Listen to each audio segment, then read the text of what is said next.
Welcome back. So I'm going to talk about homework 5 from last week.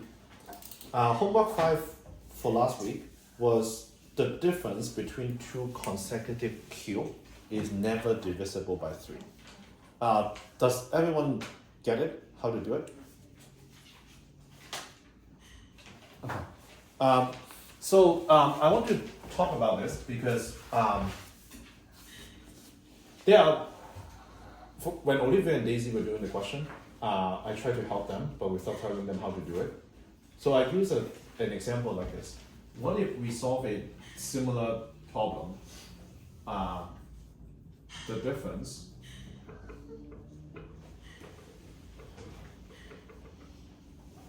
between the squares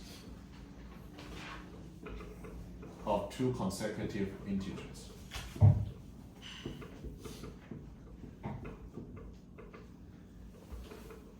Okay. It is a fake example, okay. But basically what I'm trying to say is, well, in that case, two consecutive number is x plus 1 square, and then minus x square. And then this one becomes x squared plus 2x plus 1, and then minus x squared, therefore it's 2x plus 1. Then therefore you can basically say when modulo 2 is always 1. It basically tells you, oh, the difference between the square of two consecutive integers is always odd numbers. Okay, that's pretty obvious. But this is how I illustrate.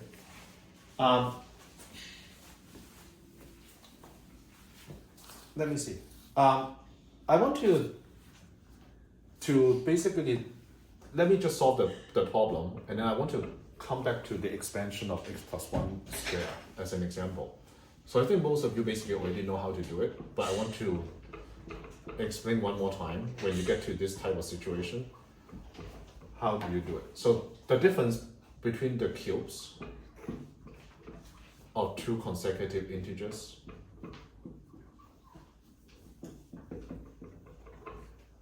So basically the way to do it is you say x plus 1 to the power 3 minus x cubed. So that's the difference between the cube of two consecutive integers. Isaac, what is x plus 1 to the power 3 if I expand it? X plus 1 times x plus 1 times x plus 1. Do you know if I expand it, what would it be? How do you do it? X plus 1 squared, for example, is x squared plus 2x plus 1.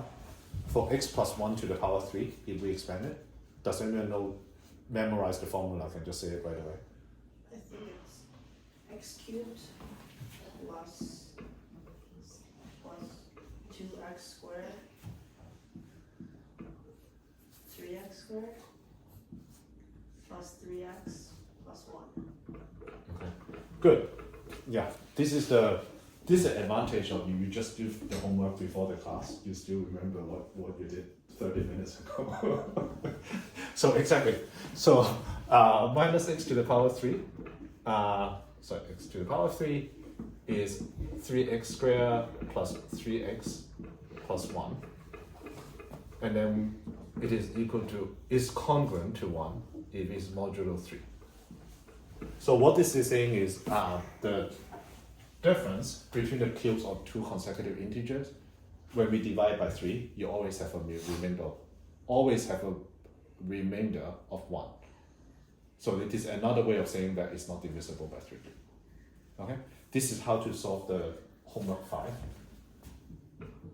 Now, the last 3 minutes is elementary algebra. But when I was helping Daisy with the expansion of x plus 1 to the power 3, that's not something that she has done before.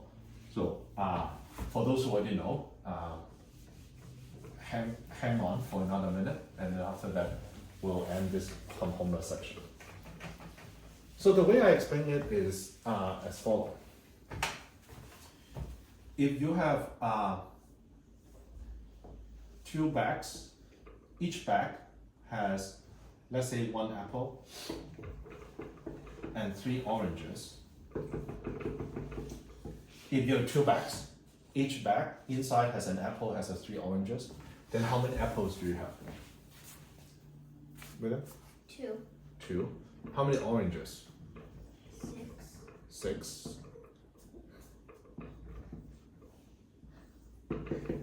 Okay. What if I don't tell you how many bags? I just tell you that we have n grocery bags. Each grocery bag inside is the same. 1 apple and 3 oranges. How many apples do we have? Olivia?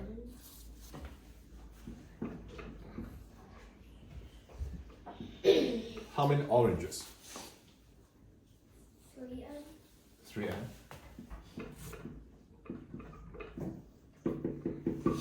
Okay, so far so good. What about if I tell you that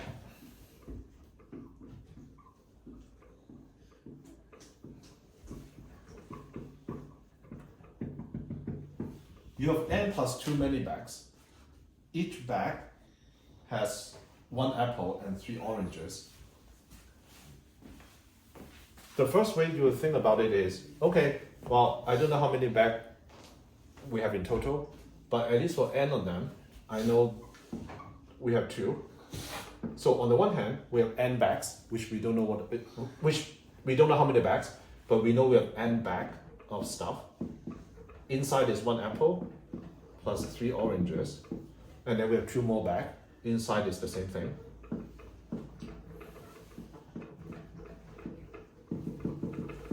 Does it make sense? This one? Okay. And then after that, you remove the bag. So therefore, for the first one, you know you have n apple, 3n oranges, and then below you have 2 apple plus kind of 6 oranges. Okay? Which obviously, because it's the same as before, right? We just say 2 bag and bag together. This is how many we have. The reason I explain this is sometimes when we expand, I'm making something up, okay?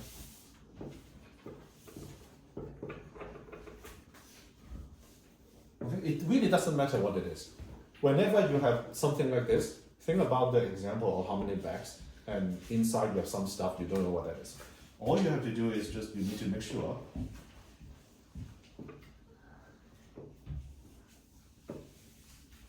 if you have 2 terms here, when you remove the parentheses, you should have 4 terms inside. You just need to multiply all the combination. Okay? So in this case, you have 3x, and in the second term, I made up a symbol here. We don't know what that is. It's basically x times whatever that is, and then on top you have 3 times z, and you also have z times this whatever that is. Okay? So I think for some of you, after you've done it for a while, you do without thinking about it. But when I explain it for the first time to Daisy, this is how you should try to remember why when you expand, remove the parentheses, you need to get all the terms. Okay, so that's it.